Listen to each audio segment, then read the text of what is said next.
Hey guys, Aaron Dorr here with the American Firearms Association. As every gun owner in Illinois knows, House Bill 5855 is the biggest attack that we've ever seen on gun rights in Illinois. I recently interviewed Representative Chris Miller, chairman of the Illinois Freedom Caucus, who was leading the fight against this bill. We discussed the details of the bill, the timeline for the votes, and give you guys action links to use to help us fight back.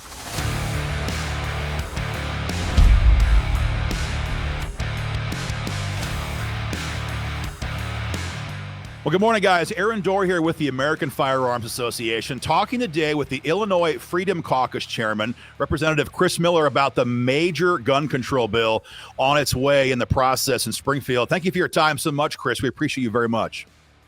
Well, thank you, Aaron. It's great to be on here to talk about this issue. It's an extremely important issue here to the gun owners in Illinois, and we want to make sure that we do all that we can to defeat this radical bill that's brought forth by the extreme Democrats that we have here in the state. So we're talking about House Bill 5855, and this is kind of the biggest gun control omnibus bill that I think we've ever heard of in Illinois. Give our members and other gun folks some of the details about this monster, tyrannical gun control bill. Well, I think that, the short answer is it shreds the Constitution and totally violates the Second Amendment. But I mean, just some of the highlights or lowlights that we can talk about. It prohibits the manufacture, possession, delivery, and the purchase of assault weapons, which nobody's been able to define what an assault weapon is. Right. Maybe it's just a scary looking gun. It prohibits the sale of large capacity magazines, violates the sale and purchase, and prohibits all these things that talking about those capacities, and makes it a class 3 felony. It bans so-called rapid fire devices. A class 2 felony, prohibits anyone under 21 from possessing a FOID card, and the hits just keep going on. Expands the red flag gun confiscation and restricts youth hunting. I mean, it is very intrusive and vastly overreaching, just for a feel-good thing for Bob Morgan to try to impress the soccer moms in Cook and the Collier counties. Wow. So I think what we're seeing here in all these blue states, and I know it pains you to refer to Illinois as a blue state, because if you're not from the Midwest, if you've never been there, Illinois is got one big problem in the north part right up against the lake, and 20 minutes south, you've got a bunch of freedom-loving, patriots who love this country and love the Second Amendment. But what we're seeing in these blue states now, I think, is they're just tossing caution to the wind, and they're putting everything they want into these mega, omnibus, gun control bills. You've got that same thing there. I mean, red flags, you said, the assault weapons ban, magazine limits, and this is going to make felons out of countless gun owners across the state if this becomes law. I think there was a time when the Democrats were more cautious, but those days seem to be gone now. Now, I know that it used to be where we live.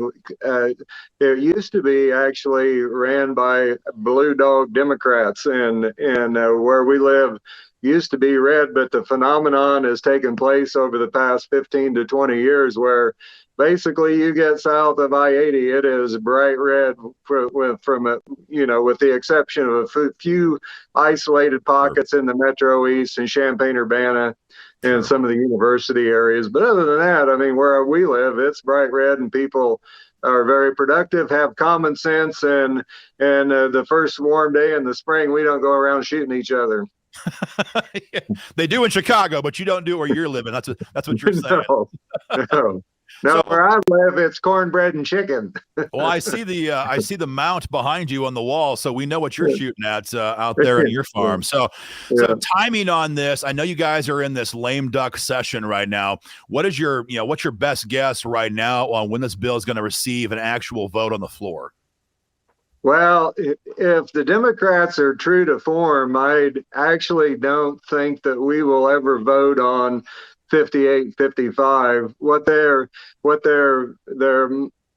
of, at least in the past, has been, it'll go to the Senate, they'll make a few minor adjustments to try to make it less bad.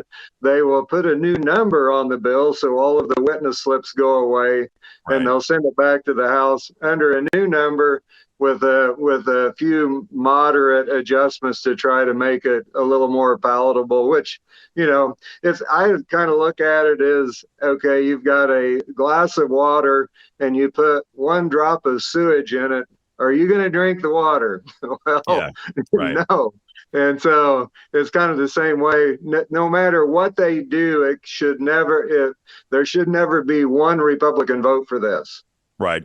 So they're going to go to the Senate. They're going to renumber it, kick it back around a little bit. But you're expecting, I think you were telling me a little bit ago, floor action between somewhere around that January 4, January 10 window before the next session kicks off on January 11. Is that the current timeline still right now? Yeah, we're scheduled to be back on Wednesday, and they've at least got a schedule to be there through Saturday, but I don't think that we'll be there that long.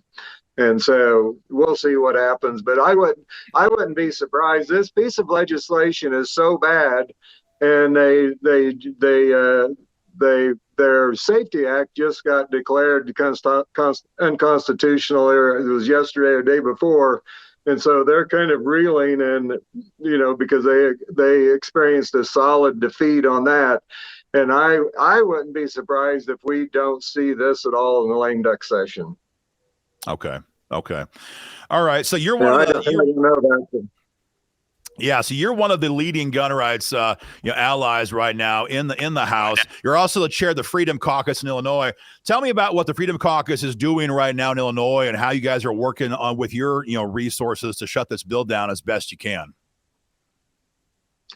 Well, I think that one of the things that we're doing is we're taking a very proactive approach, and we've been doing town halls every Tuesday night at 7 o'clock, and we've been trying to highlight these issues, and we either do them in person or Zoom, and we've been trying to bring. For last week, I know that we had John Bosch from Gun Saves Lives on with the rest of our Freedom Caucus members, and hey, we would love to have you on too, because we do this every Tuesday evening at Absolutely. 7, and we all have a Facebook presence.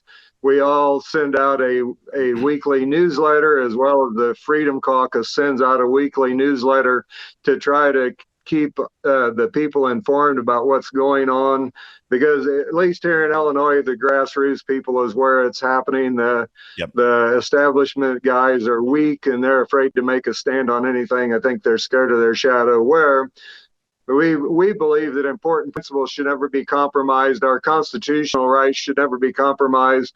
And so we have found a place to be on solid footing, and that's where we are. And those are the things that we're trying to do to educate the public. Well, certainly on behalf of the American Firearms Association members, we want to thank you so much for what you're doing. I know a lot of times in some of these blue controlled states, there's kind of an attitude of, well, what can we do? But if we adopt that mentality, we're guaranteed to lose. So when we see guys like you out there leading the fight, it means a lot. We're hoping to augment that with all the calls and emails that we can route into the Capitol.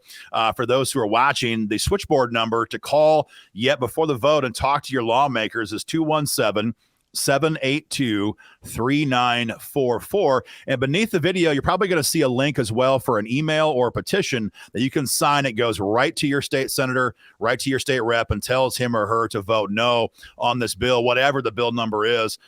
Chris Miller, what else can folks do to get involved in this fight and put pressure on the right people in Springfield? Well, I know one thing that you can do is you can go to our Illinois Freedom Caucus Facebook page, like it and share it. You can do that. You can go to our Illinois Freedom Caucus website, and there's a place where you can donate, because I know that we are already working on having lawsuits in place. So if this does pass, that we can immediately go on the attack to because this is definitely a constitutional question and a constitutional problem, and we need to have the resources so that we can fight the good fight here. And but you've got to be engaged. This is no time for apathy or indifference. You have to educate yourself. You have to be paying attention, and you have to go. You have to call. You have to write. You have to do all the things and use all the mechanisms that we have available in the techno world to stay in contact with your legislators and even the governor, and make sure that your voice is heard. Couldn't have said it better myself. You mentioned Blue Dog Democrats. They're about extinct now. And I think that what we've all realized as Americans over the last 2 years now is the goals that the Democrats have for us these days as gun owners, as conservatives, is they're not hiding anymore, and they want a disarmed population. This bill is designed to do exactly that. So you're right. For anybody watching who is not already engaged, it is time to get off the bleachers and join the fight, because the future of our country is very literally at stake right now. Thank you again, Representative Miller, for your time on this bill and for helping to lead the fight against it. We're hoping to augment all that work with a lot of pressure and tons of calls and emails from our members, and we'll certainly do our best to keep our folks informed. Well, thank you very much, Aaron. Thanks for having me on. And remember that the fight for freedom never ends. Amen.